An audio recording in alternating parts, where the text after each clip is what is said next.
ইসলামী bank news top 10।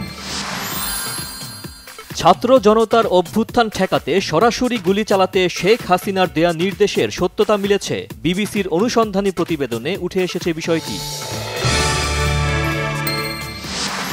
বিবিসির প্রতিবেদন নথি আকারে ট্রাইব্যুনালে জমা দেবে প্রসিকিউশন। সাংবাদিকদের এ কথা জানিয়েছেন আন্তর্জাতিক অপরাধ ট্রাইব্যুনালের প্রসিকিউটর গাজী এম.এইচ. তামিম।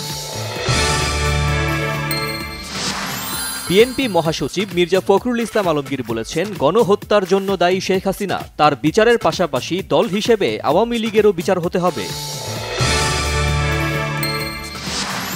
নির্বাচন বিলম্বিত হলে আইন শৃঙ্খলা পরিস্থিতি আরও অবনতি হওয়ার আশঙ্কা করেছেন বাংলাদেশ বিপ্লবী ওয়ার্কার্স পার্টির সাধারণ সম্পাদক সাইফুল হক। 2018 সালের রাতের ভোটে সহযোগিতা করার বিনিময়ে ধানমন্ডিতে ফ্ল্যাট গ্রহণের অভিযোগে দুদকের সাবেক 2 কমিশনার সহ 12 সচিবের বিরুদ্ধে অনুসন্ধান শুরু। 3.5 বছরের আইনি লড়াই শেষে চাকরি ফিরে পাচ্ছেন দুদকের আলোচিত কর্মকর্তা মোহাম্মদ শরীফুদ্দিন। বুধবার হাইকোর্টের একটি বেঞ্চ তার চাকরি ফিরিয়ে দেওয়ার আদেশ দিয়েছে।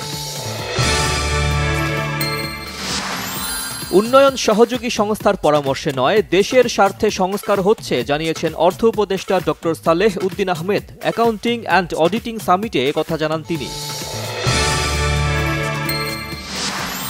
হালকা থেকে মাঝারি বৃষ্টি হচ্ছে রাজধানী ঢাকায়। দুর্ভোগে পড়েন অফিসমুখী মানুষ। টানা বৃষ্টিতে জলাবদ্ধতা সৃষ্টি হয়েছে দেশের বিভিন্ন জেলায়। নিম্নাঞ্চল প্লাবিত হয়ে পানিবন্দী হাজারো মানুষ।